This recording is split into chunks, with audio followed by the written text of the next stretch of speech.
नमस्कार, republicindia.com में आप सभी दर्शकों का स्वागत है। अभी हम आए हुए हैं भोजपुर जिला के जगदीशपुर में।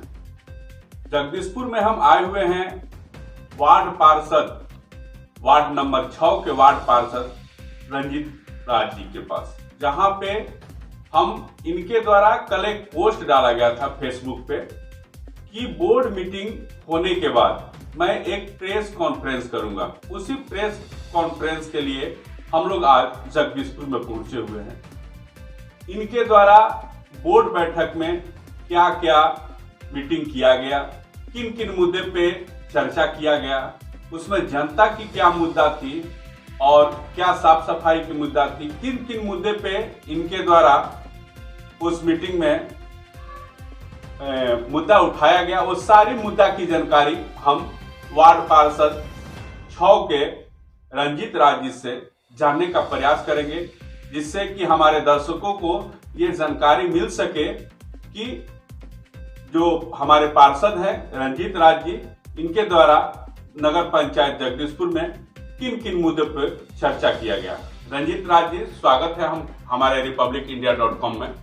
आपके द्वारा कल एक पोस्ट डाला गया था जिसमें लिखा गया था कि मैं मीटिंग के बाद प्रेस कॉन्फ्रेंस करूंगा। उस प्रेस कॉन्फ्रेंस में आपके द्वारा किन किन मुद्दों पर चर्चा किया गया, उसको विस्तार पूर्वक बताने का कृपा करें। सबसे तो पहले आपके चैनल को और आपको विशेष रूप से मैं हार्दिक अभिनंदन, खूब खूब स्वागत करता हूं कि मेरे पोस्ट के पढ़ते ही आप मेरा प्रेस कॉन्फ्रेंस करने के लिए आ गए। इसके लिए आपको विशेष धन्यवाद।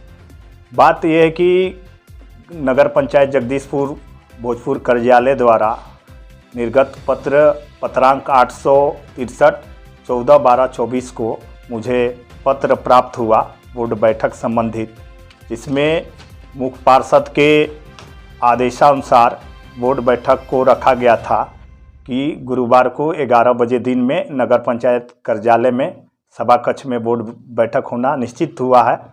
इसमें बैठक का विषय था गत बैठक की कार्यवाही की संपुष्टि, नगर क्षेत्र अंतर्गत साफ सफाई कार्यों की समीक्षा, प्रधानमंत्री आवास योजना कार्य की समीक्षा, होल्डिंग टैक्स राजस्व वसूली एवं नक्शा संबंधित कार्य की समीक्षा और अन्य विषय अध्यक्ष महोदय के अनुमति के पश्चात।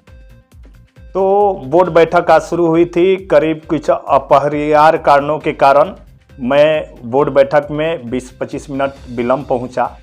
तो वहां पर चर्चा हमारे मुख्य पार्षद महोदय संतोष कुमार यादव जी और कार्यपालक पदाधिकारी महोदय के द्वारा साफ सफाई के विषय में चर्चा हो रही थी।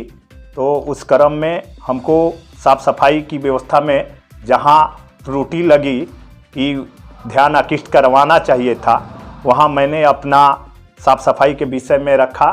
एग्जाम्पल में झजरिया पोखरा के पास जो इधर ट्रांसफार्मर के सामने मलमूत्र लोग त्याग कर रहे हैं, वो सब पानी पेशाब मलमूत्र सब रोड पे आ रहे थे। बहुत से लोग की परेशानी थी, हमसे सुबह सुबह वो कह रहे थे। तो हम कहे ठीक है, बोर्ड बैठक में मैं सर का ध्यान आकृष्ट कराऊंगा।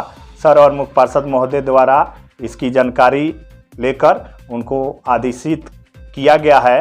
वो अभिषेक आनंद और हमारे राजीव मल्होत्रा सफाई जो कर्मी हैं हमारे, उनको वो जिम्मेवारी दिया गया है।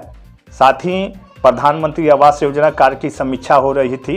कार्य की समीक्षा में कुछ ऐसा चीज़ रखा गया जिसमें हमको बोलना पड़ा कि समीक्षा में हमने मांग किया मुख्य पार्षद महोदय से और कार्यपालक पदाधिकारी से कि प्रधानमंत्री आवास योजना का जो भी लाभुक है पूरे नगर में, उस सब का एक लिस्ट बनाया जाए और उसमें कितने लाभुक को राशि मिला है, कितने को शेष देना है, कितना घर कंप्लीटेड है और सरकार से राशि कितनी आई, कितना व्यय हुआ, कितना शेष बचा, एक फॉर्म बने और सभी माननीय वार्ड पार्षदों को दिया जाए कि जिससे जानकारी हो। क्योंकि वार्ड के लाभुक भी वार्ड पार्षद को फ़ोन करके पूछते हैं कि मेरे वार्ड का पैसा कब जाएगा। तो जानकारी न होने के कारण हम लोग बता नहीं पाते हैं। इसलिए हम सर से और मुख्य पार्षद महोदय से आग्रह किए हैं कि ये सब हम लोग को जानकारी होना चाहिए ताकि लाभुक को सही जानकारी दे सके। फिर होल्डिंग टैक्स राजस्व वसूली और नक्शा संबंधित मामला में हमारे माननीय मुख्य पार्षद और करपालक पदाधिकारी द्वारा बताया गया कि कितने होल्डिंग संख्या है पूरे नगर में, कितने राजस्व आ रहे हैं, कितने बकाया है अभी। तो उसमें उनके द्वारा बताया गया कि माननीय वार्ड पार्षद द्वारा भी अपने अपने वार्ड में जागरूक लोगों को कीजिए, क्योंकि राजस्व अगर कोई जमा नहीं करते हैं जो अपना होल्डिंग टैक्स, उसका 18% ब्याज सालाना हो जाता है। इसलिए उनको जागरूक कीजिए और इस काम में सहयोग कीजिए। सभी माननीय पार्षदों ने इस बात को माना और सभी लोग जागरूक करने के लिए वो अपने अपने वार्ड में करेंगे। उसी विषय में, अन्य विषय में अध्यक्ष महोदय की अनुमति के पश्चात ही कुछ बोला जाता है नियमतः। तो मैंने अध्यक्ष महोदय श्री संतोष कुमार यादव जी के आदेशानुसार कुछ अपना जो जनहित के मुद्दे थे उनको हम बोर्ड सदन में रखा, जिनमें बहुत से मुद्दे को वो उस पर जानकारी लेकर उनको बोर्ड प्रस्ताव में भी लिए हैं और कुछ मुद्दे को वो कहें कि अगले बोर्ड बैठक में समय न रहने के अनुसार बोलिएगा। तो सफाई व्यवस्था का बात हो चुकी, प्रधानमंत्री आवास योजना का बात, जन्म प्रमाण पत्र का मैटर करीब 2 महीना से चल रहा था। मैंने जन्म मृत्यु प्रमाण पत्र जो नगर पंचायत से बन रहे थे उसमें मनमानी ये पैसा वसूली किया जा रहा था, जिसका मैं कंप्लेन 17/8/24 को प्रधान सचिव नगर विकास आवास विभाग पटना को किए थे, जिसके कारण हमारे पत्र के आलोक में वहाँ से नगर विकास आवास विभाग पटना के द्वारा करपालक पदाधिकारी महोदय को चिट्ठी 5/9/24 को भेजा गया था। और उसी आलोक में सर से भी बात हुआ तो सर कहे कि अब ये ब्लॉक का मामला है, ब्लॉक में ही जमा होगा, मगर कुछ दिन से हम देख रहे हैं कि कुछ वार्ड पार्षद का यहाँ जमा हो रहा है, कुछ लोग का वहाँ है।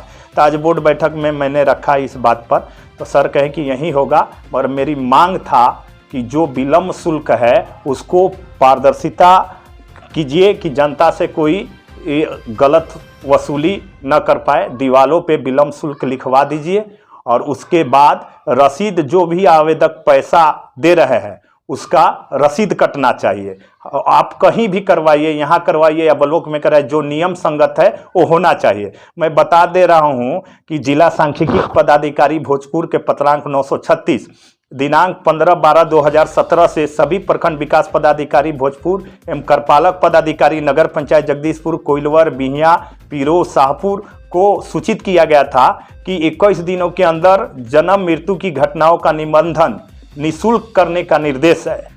21 दिनों के पश्चात निर्धारित शुल्क लेकर जन्म मृत्यु निबंधन एवं प्रमाण पत्र निर्गत करना है। शुल्क निर्धारण के लिए अवधि वहां पर लेटर में तय किया गया है, पत्र में। तो मैं एक बार वो बोल देना चाहूँगा कि सभी जनता ये समझ ले कि 21 दिन तक जो जन्म मृत्यु का फॉर्म भरते हैं तो उसका निःशुल्क सर्टिफिकेट मिलेगा। 21 दिन के बाद से 1 महीने के अंदर तक 2 रुपया प्रति निबंधन, और 1 महीने के बाद से 1 वर्ष के अंदर तक 5 रुपया विलम्ब शुल्क और 1 वर्ष के बाद 10 रुपया विलम्ब शुल्क ही नियमतः लगेंगे। अगर कोई कर्मी या कोई अन्य लोग आपको गुमराह करके पैसा की वसूली करते हैं तो आप इसकी सूचना करपालक पदाधिकारी नगर पंचायत जगदीशपुर माननीय मुख्य पार्षद महोदय संतोष कुमार यादव और हमें भी आप सूचित कीजिएगा। अवश्य कार्रवाई करने के लिए मैं अग्रेतर पत्राचार करूंगा। और सर भी आश्वासन दिए हैं और माननीय मुख्य पार्षद के भी द्वारा बताया गया है कि ठीक है, नियम से ही होगा। अब जन्म मृत्यु के बाद फिर सफाई व्यवस्था हो गया, जन्म मृत्यु प्रधानमंत्री आवास योजना होल्डिंग का हो गया। और मासिक बोर्ड बैठक के विषय में बात थी, तो ये मासिक बोर्ड के लिए मैं मुख्य पार्षद का नियम है कि वही बोर्ड ही रखेंगे, मगर हम उनसे आग्रह किए हैं कि बोर्ड भी हो तो समय से हो। 1 महीना जो 2 महीना 3 महीना 6 महीना पे हो रहा है तो ये नहीं होना चाहिए। इससे जनहित के कार्य में विलम्ब हो रही है। तो आप ऐसा कीजिए कि महीना महीना बैठक रखिए, ताकि जो भी जनता की समस्या हो बोर्ड में आपको समझ पटल पे रखूं, और उसके आधार पर आपका जो भी चीज़ है, जो उसके आधार पे आप जो भी कार्रवाई अग्रेतर करते हैं वो हम लोग के लिए मान्य है। मुख्य पार्षद महोदय इस बात को स्वीकारे और कहे कि नहीं, मासिक बैठक अब महीने महीने ही होगी। और कुछ मुद्दे थे, मुद्दे में बहुत सा था, मैं अभी बताना नहीं चाहूँगा। वो मुद्दा 5-6 मुद्दे थे, अगले बोर्ड बैठक में वो रखूँगा। उसमें माननीय मुख्य पार्षद भी द्वारा बताया गया कि समय बहुत कम है, हमको भी बोलना है, इसलिए आप अगले बोर्ड बैठक में रखिएगा। तो इसलिए मैं अगले बोर्ड में जनहित का ही मुद्दा है, हम रखेंगे। मतलब इतना ही? हाँ, आज इतना, हाँ, समय नहीं मिला। हाँ, समय मिलता तो और मैं बोलता, मगर हमको समय नहीं मिला। माननीय मुख्य पार्षद द्वारा कहा गया कि आप बहुत अधिक अभी बोले, अभी और लोग को बोलना है, और साथ में अगले बोर्ड बैठक में अपना रख सकते हैं। तो हम बाकी मुद्दा तो मैं रखूँगा, और उनका सम्मान भी करता हूँ। जो उनका बात था, उनको नियमतः जो आदेश ही के अनुसार ही हमको बोलना था, तो जब आदेश आ गया मुख्य पार्षद का, तो हम वहीं पे स्टॉप कर दिए अपना। अगले बोर्ड बैठक में माननीय मुख्य पार्षद के महोदय के आदेशानुसार बोलेंगे।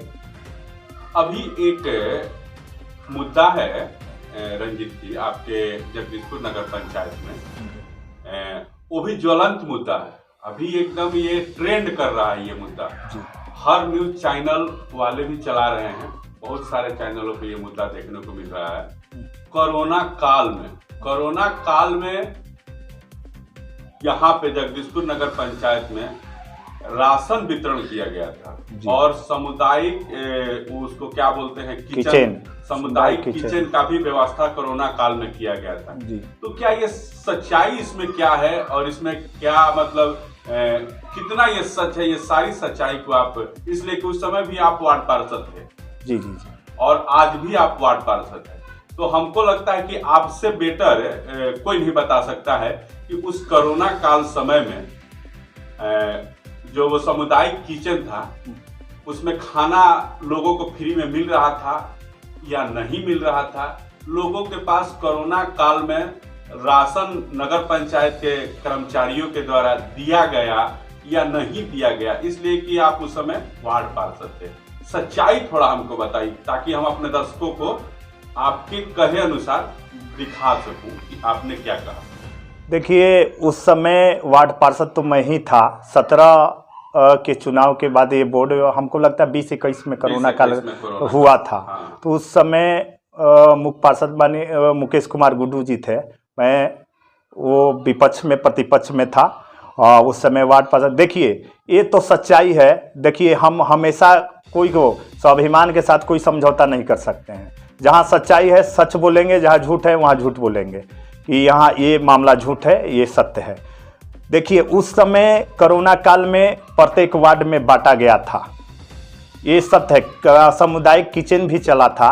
सामुदायिक किचन आपका ये एसएस हाई स्कूल में भी चला था। वो सोच रहे थे कि BDO साहब चलाए थे कि ये गर्ल हाई स्कूल में चला था हमको नगर पंचायत द्वारा, और एक वहाँ पर चला था राजा के पोखरा वार्ड नंबर 3 सामुदायिक किचन के लिए, और कहीं कहीं चला था ना। मगर 2 चीज़ को हमको जानकारी है, प्रत्येक वार्ड में ये चावल, आटा, तेल, कुछ साबुन, सैनिटाइजर, ये जो भी था ये बटा था। इसलिए मैं कह रहा हूँ कि इसमें तो पारदर्शिता आप सभी वार्ड में पूछ सकते हैं, ये तो छुपा हुआ नहीं है।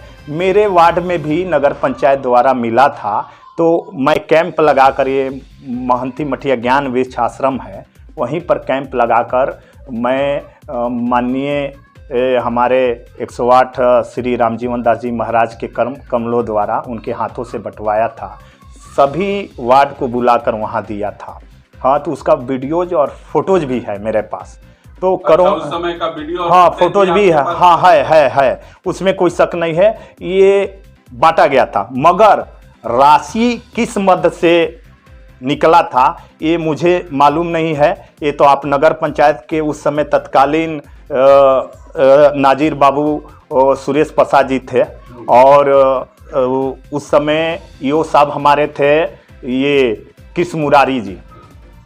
उस समय का रीजन का बात है, तो आप उनसे भी स्टेटमेंट ले सकते हैं। अगर राशन नहीं बटा था, तो मेरा कहना कि 90 लाख का भुगतान ये लोग कैसे कर दिए। वाउचर अगर जमा किए होंगे तब ना इनका भुगतान हुआ होगा।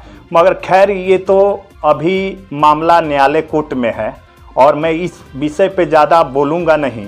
कि आप अपने स्तर से वार्ड में जाकर समीक्षा कर सकते हैं। नगर पंचायत के जो तत्कालीन नाजिर साहब सुरेश प्रसाद जी हैं, उनसे भी आप स्टेटमेंट ले सकते हैं। क्या है कि उस समय वो तत्कालीन नाजिर, आप ईओ साहब से ले सकते हैं मामला। अभी का तो ईओ साहब नहीं, उस समय ये ईओ साहब नहीं थे। ये सब उस समय हमको लगता है कि वो सर थे, कृष्ण मुरारी सर जी थे उस समय। और दूसरी बात है कि ये मैटर न्यायालय में है और सभी लोग जानते हैं न्यायालय में के परिधि में ये विचाराधीन मामला है, तो इसमें हम लोग ज़्यादा टिप्पा टिप्पणी हम नहीं कर सकते हैं, क्योंकि सबको अपना अपना पक्ष रखने का अधिकार है। विनायक इंटरप्राइजेज अपना पक्ष रखे, वहाँ पर इनका 90 लाख का भुगतान हो गया और पैसा इनको नहीं मिला, तो ये नगर पंचायत के चक्कर लगा रहे थे। तो जाकर सुनने में सूत्रों से भी पता चला, हम भी लोग देख रहे हैं कि ये केस किए थे।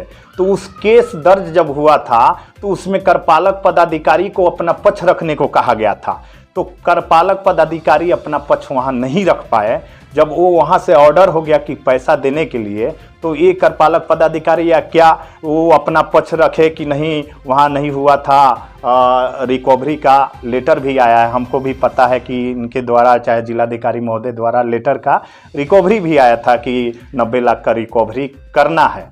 तो उसमें फिर से ये लोग स्टे करवाए विनायक इंटरप्राइजेज के द्वारा और उसमें नया फ्रेश केस भी ये लोग शायद किए हैं। तो उसमें अब देखिए करपालक पदाधिकारी महोदय द्वारा क्या अपना पक्ष रखा जाए और वो लोग विनायक इंटरप्राइजेज क्या पक्ष रख रहे हैं, तो ये माननीय उच्च न्यायालय के परिधि में है। तो इसमें हम ज़्यादा नहीं बोलूँगा, जो भी फैसला आएगा वो उसका हम लोग स्वागत करेंगे। हाँ, मगर इतना कहेंगे कि जब माननीय उच्च न्यायालय में के परिधि में विचाराधीन मामला है, तो हमारे जिलाधिकारी महोदय या करपालक पदाधिकारी का कोई इशू नहीं होता है कि नोटिस ये भेज कर रिकवरी कराए, क्योंकि वो मामला अब जब कोर्ट में चल गया है। तो मेरी समझ से कि ये सब चीज़ नहीं होना चाहिए। जो भी इनका पक्ष रखना है अपना कोर्ट में रखेंगे, कोर्ट जो भी मान्य करेगा वो सम्मान सबके लिए है, हमारे लिए भी है, सभी लोग के लिए है। कोर्ट का मामला है तो कोर्ट का मैं सम्मान करता हूँ, कोई ज़्यादा टिप्पणी नहीं करूँगा। मगर ये कहूँगा कि कोरोना काल में वितरण हुआ है, मैं उस समय उस पद पे था, मुझको भी मिला था नगर पंचायत द्वारा और मैं अपने वार्ड में बांटा हूँ। आप हमारे ही वार्ड के सब आदमी से भी अपना स्टेटमेंट ले लीजिए। अब जो होगा वो न्यायालय के आदेशा के अनुसार जो भी हम लोग स्वागत करेंगे। और इसमें मैं विशेष टिप्पणी किसी के विषय में, ना नगर के करपालक पदाधिकारी के विषय में और ना विनायक इंटरप्राइजेज के, जो सत्य बात है हम आपके सामने रख दिए। बहुत बहुत धन्यवाद रंजीत राज जी कि आज आपने बहुत सारे मुद्दों पे चर्चा भी किया और जो अहम मुद्दा यहाँ पे चल रहा है कोरोना काल वाला, उस पे भी आपके द्वारा बहुत सटीक और बहुत तरीके से ये सारी जानकारियां दी गई। इसके लिए republicindia.com आपको बहुत बहुत धन्यवाद करता है। थैंक यू, धन्यवाद।